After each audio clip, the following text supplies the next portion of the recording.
Clock is ticking. Sequence 19.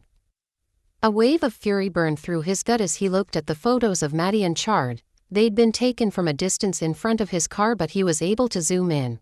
There was a smile on Mattie's face as Chard had opened the car door for her. That should have been him at her side. He was the only one who deserved to make her smile like that. He picked up his glass of whiskey from the table and swallowed a mouthful. He shook his head as the alcohol burned its way down his throat. He was tired of watching her from a distance. He had to put his plan in motion. Mattie was his and no one would take her away from him. It had been 3 days since Zita had hit his head with a glass vase, and even though he had recovered from that, he still had a slight headache. He made a mental note to punish her for it later when she least expected it. Zita. She came rushing into the room and got down on her knees.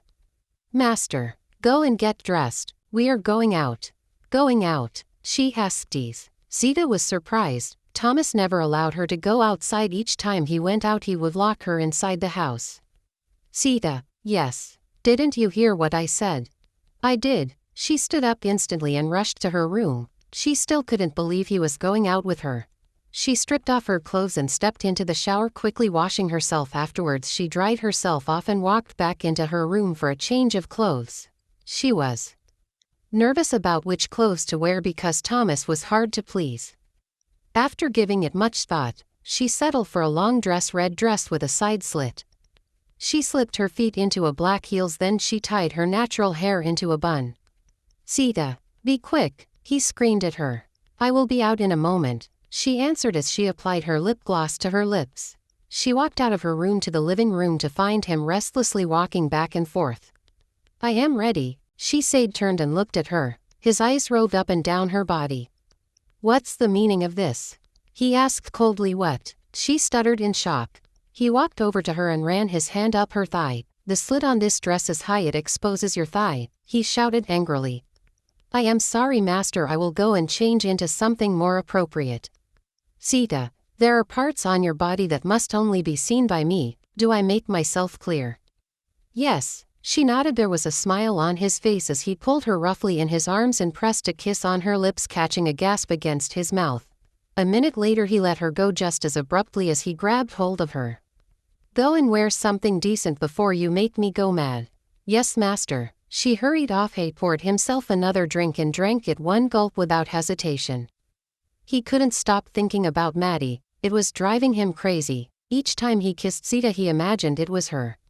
"Is this okay?" Zita asked, startling him from his trance. She was now clad in a black long-sleeved dress that was flared out around the waist with a high collar. He smiled slightly. "Perfect." They walked out of the house and got in his car. "Where are we going?" she asked as he started the car. He stared at her with an evil look and she instantly closed her eyes. The rest of the drive was quiet. **** Mattie was resting in her office after a long photo shoot session when her door flew open. She looked up, shocked to see Chard walk into her office carrying a large box of pizza. She wasn't expecting him this afternoon.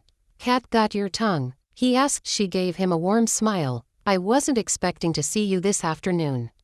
"Well, here am I. How are you?" "I am great. I thought I would surprise you with lunch." "I am starving," she said, smiled as he sat down, putting the box of pizza on the table. "How's your day so far?" She yawned. "Tiring. I was in the studio the whole morning." "I can imagine." She pulled back the pizza box, revealing pepperoni pizza, her favorite kind. "I owe you one," she said as she took a slice of pizza and ate it eagerly, unable to contain her moan of pleasure. She closed her eyes, enjoying her meal. He watched her intently as she chewed and swallowed, a smile lighting up his face. He loved a woman who enjoyed her food. Chard couldn't believe he had accepted to be her friend. She was an attractive woman, and this was the hardest thing he had ever done his entire life. He yearned to take her in his arms, but he didn't want to spoil what they shared. There were times when he fought his desire for her. At first he thought his feelings towards her would vanish after a week or so, but it seemed to grow every passing day. Chard enjoyed being with her though. They had a connection that no one could understand. She wasn't moved by his money or status in life, and she didn't judge him like others did. When Mattie opened her eyes, she found him staring at her. "What? I think you and I can make cute babies." She rolled her eyes. Forgive him, father, for he does not know what he is saying. Chard laughed. Imagine a child who's a combination of Trinity and Theo. She grabbed another slice. Theo, take after his mother.